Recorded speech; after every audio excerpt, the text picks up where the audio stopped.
Hola a todos y bienvenidos a esta nueva serie de vídeos en los que voy a hablar de Rumanía, que fue nuestro último viaje y lo hicimos durante 8 días, recorrimos Rumanía.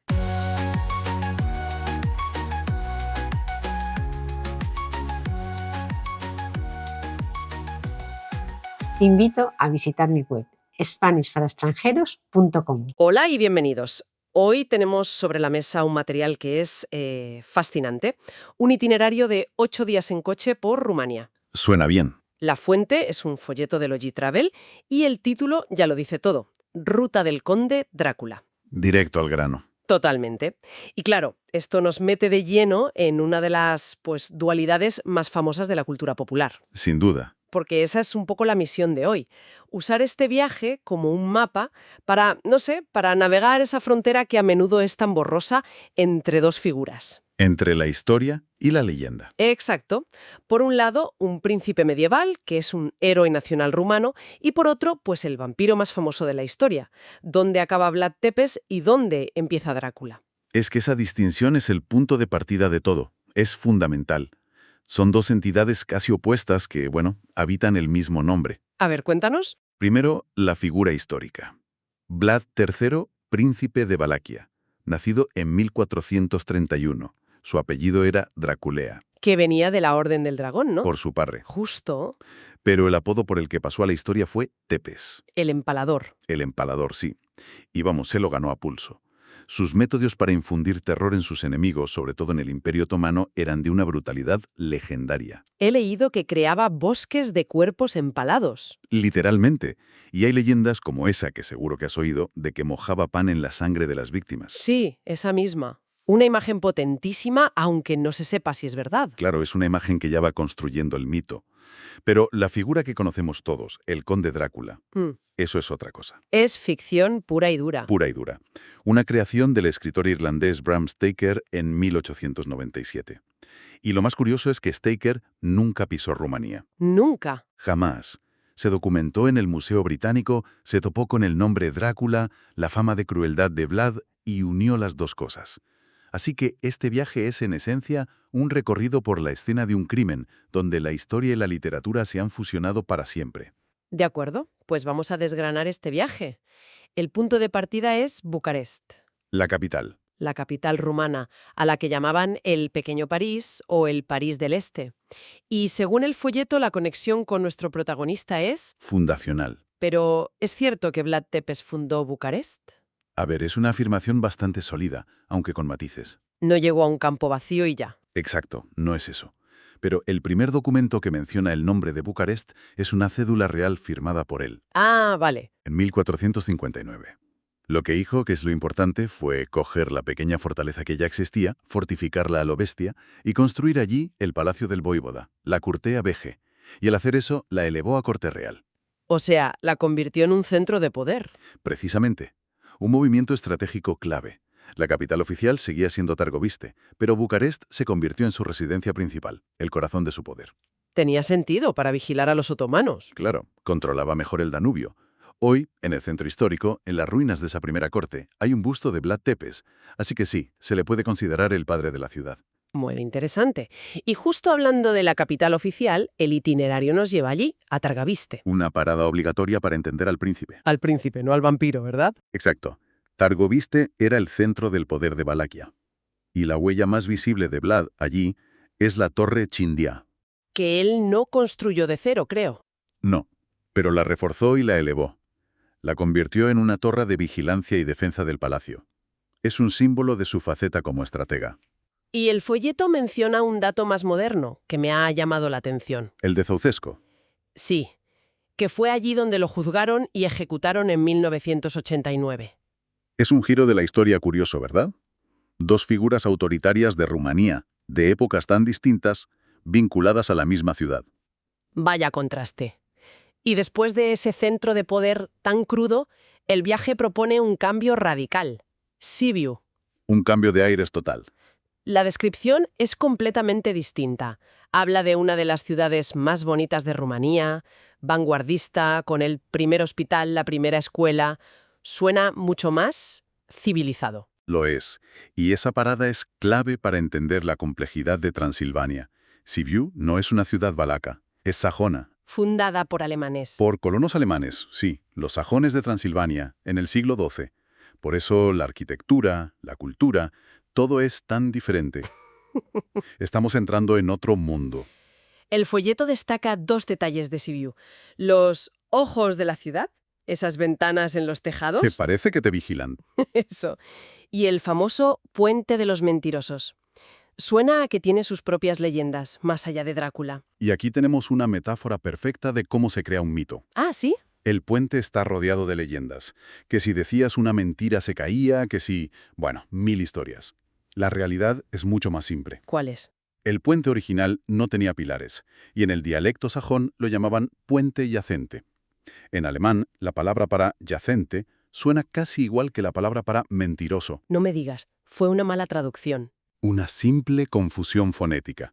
Y de ahí nació un siglo de leyendas. Es increíble. Una historia que cambia por completo por una palabra. Es, como dices, una miniatura de lo que le pasó a Vlad Tepes con Bram Stoker. Exactamente. Demuestra cómo una narrativa puede coger vida propia al margen de la verdad. La ruta sigue hacia Alba Iulia. Y aquí el tono del folleto se pone muy solemne.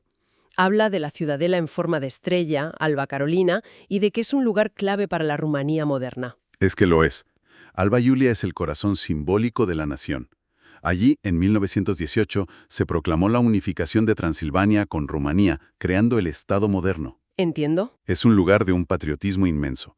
Esta parada, en realidad, te saca del mito de Drácula y te mete de lleno en la historia de la identidad nacional rumana. Es una forma de decir que Rumanía es mucho más que vampiros. Mucho más. Y entre tanta historia, también hay hueco para algo dulce. Me ha hecho gracia la recomendación gastronómica, los kurtoskalax. Los pasteles de chimenea. Un clásico de la región, de origen húngaro, por cierto.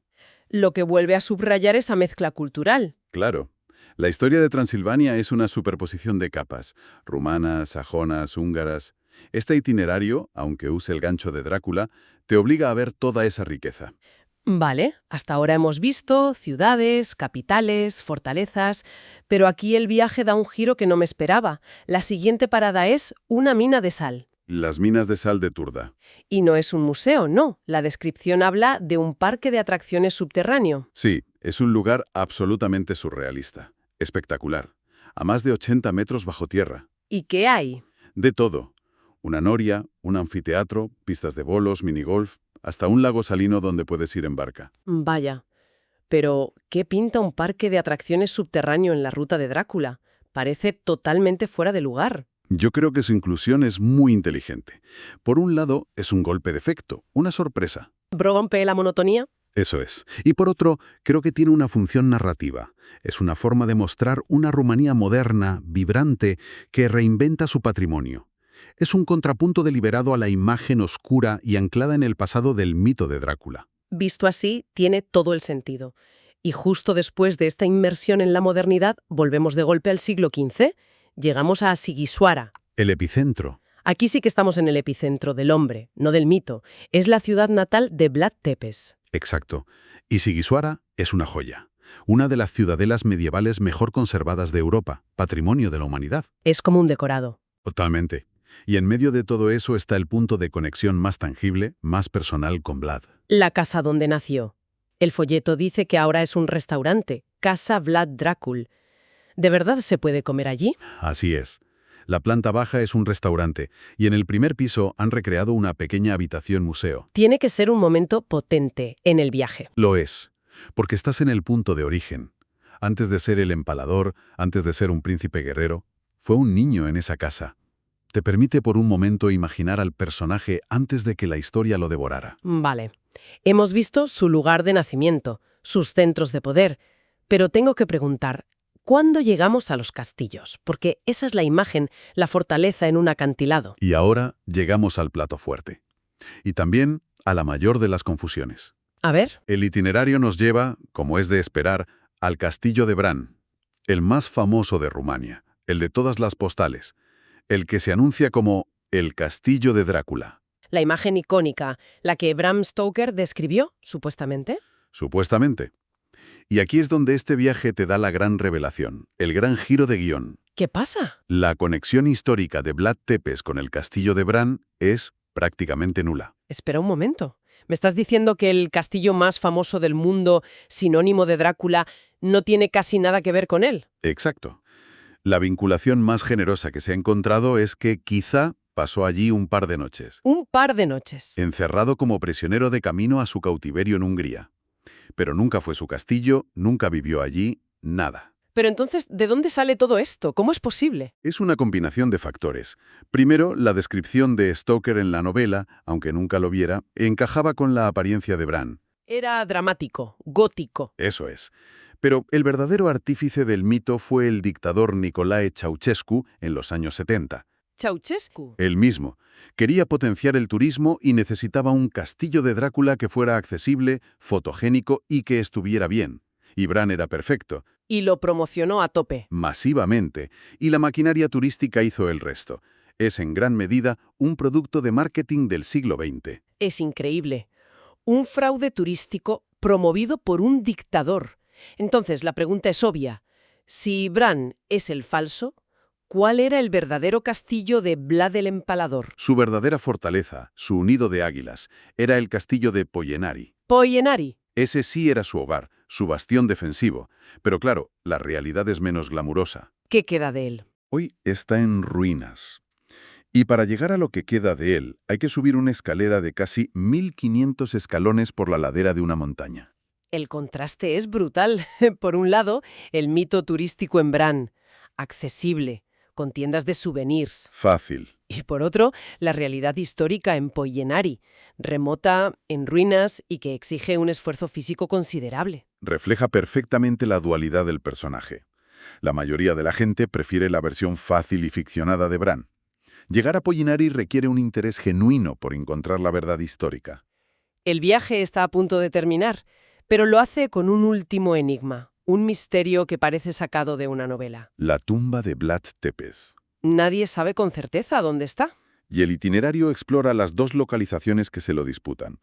La primera, la más famosa, es el monasterio de Snagov en una isla cerca de Bucarest. La leyenda dice que lo enterraron allí en secreto, ¿no? Sí, que los monjes recogieron su cuerpo tras ser asesinado. Pero la arqueología no lo tiene tan claro. ¿Qué pasa? En los años 30 se excavó la supuesta tumba. Encontraron un esqueleto de un noble, pero había un problema. La leyenda dice que a Vlad lo decapitaron. Y le mandaron la cabeza al sultán. Exacto. Y el esqueleto de Snagov tenía la cabeza sobre los hombros. Vaya, no cuadra. ¿Y cuál es la otra opción? El monasterio de Comana, más al sur, este lo fundó el propio Vlad Tepes, lo que le daría cierto derecho. Tiene lógica. Y a finales del siglo XX, unas excavaciones encontraron allí un ataúd con los restos de un hombre, decapitado. Un esqueleto sin cabeza. Ahí está. Ahí está. El problema es que no se puede confirmar al 100% que sea él. La incertidumbre sobre su tumba es el final perfecto para una figura así. Su cuerpo, como su historia, se resiste a ser fijado en un único lugar. En una única verdad. El misterio persiste.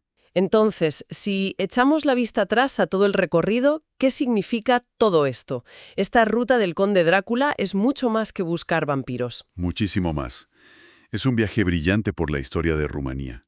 Te lleva desde los principados medievales en lucha constante hasta la identidad multicultural de Transilvania y la formación del Estado moderno en Alba Iulia. O sea que empiezas buscando un monstruo de ficción y terminas encontrando la biografía de una nación. Exacto. El recorrido demuestra paso a paso cómo una figura histórica, compleja, brutal, un héroe para muchos rumanos, fue transformado primero por la literatura y después, de forma muy consciente, por el turismo y la política. Hasta convertirlo en un icono global del terror. Es un caso de estudio fascinante sobre cómo se construyen y se manipulan los mitos. Y nos deja con una reflexión final muy potente, que el propio itinerario sugiere al desvelar el papel de Ceausescu en todo esto del castillo de Bran. Efectivamente, nos obliga a plantearnos una pregunta que va mucho más allá de Rumanía. ¿Y es? ¿Con qué frecuencia las historias que consumimos sobre un lugar o una figura histórica están moldeadas no por la verdad exacta, sino por una narrativa construida para un propósito, ya sea atraer turismo, forjar una identidad nacional o simplemente por conveniencia política? Una pregunta que nos invita a mirar siempre un poco más allá de la postal. Una reflexión perfecta para cerrar. Gracias por acompañarnos en este análisis. La verdadera alegría te envolverá con sabor a mar y a libertad. Montañas verdes que te llamarán, rincones mágicos por explorar.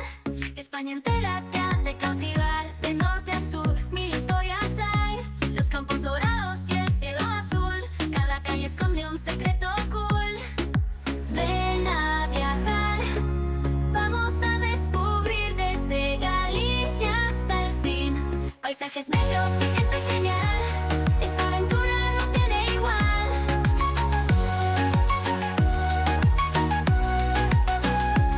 En cada pueblo hay mil voces que te contarán más de lo que ves. En Galicia la vida es un placer, atrévete y déjate sorprender. Caminos viejos que te guiarán a un mundo nuevo, verás vibrar. Desde la muralla hasta el café, cada instante se va a enredar. Ven a viajar, vamos a descubrir desde Galicia hasta el fin. Paisajes bellos y gente genial, esta aventura no tiene igual.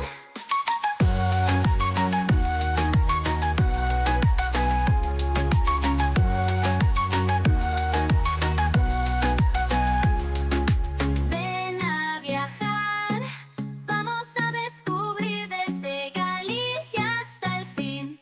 Paisajes bellos y gente genial.